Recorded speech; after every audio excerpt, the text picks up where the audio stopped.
2010 کی اقوام متحدہ کی ہیومن ڈیولپمنٹ رپورٹ میں شائع ہونے والی فہرست میں افریقی ملک کانگو اور زمبابوے سب سے آخر میں تھے، جبکہ نوے اور آسٹریلیا سر فہرست تھے۔ اس رپورٹ میں پاکستان کو کم متوقع اوسط عمر، شرح خواندگی اور غربت کی وجہ سے 125ویں نمبر پر شمار کیا گیا تھا۔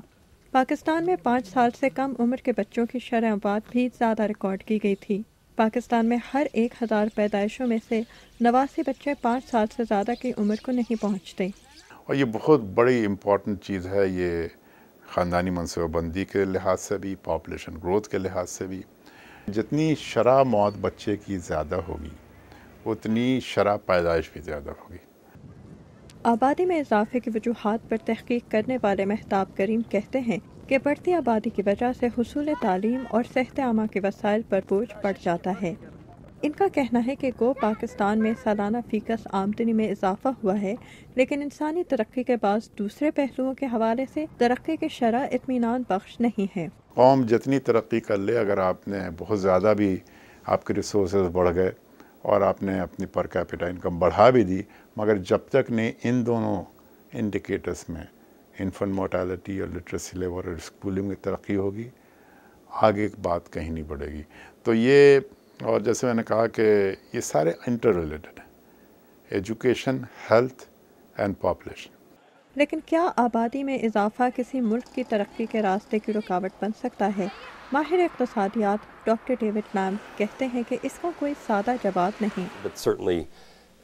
لیکن یقیناً یہ ایک دوسرے کو متاثر کرتے ہیں۔ جو ملک انسانی ترقی کی اس رپورٹ میں نچلے درجے پر ہیں، ان کی شرح افزائش اور شرح پیدائش دونوں دوسرے ملکوں کی نسبت عموماً زیادہ ہیں، اور اس کی وجہ سے ترقی کے مختلف شعبوں میں ان کی کوششیں متاثر ہوتی ہیں۔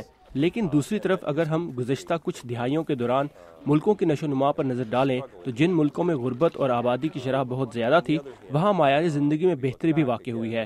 مثال کے طور پر بھارت نے تعلیم کے شعبے میں سرمایہ کاری کرنے، شرح افزائش اور شرح پیدائش میں کمی لانے سے انسانی ترقی کے اعداد و شمار میں اپنا مقام بہتر کیا ہے، اور 40 سال پہلے کی نسبت آج بھارت میں شرح آبادی میں کافی کمی آ چکی ہے۔ 2010 میں شائع ہونے والی اقوام متحدہ کی ہیومن ڈیولپمنٹ رپورٹ کے مطابق ضروری نہیں کہ کسی ملک کی دیر پا ترقی اقتصادی ترقی پر منحصر ہو، بلکہ ہر ملک دیر پا ترقی کی جانب منفرد راہ اختیار کرتا ہے۔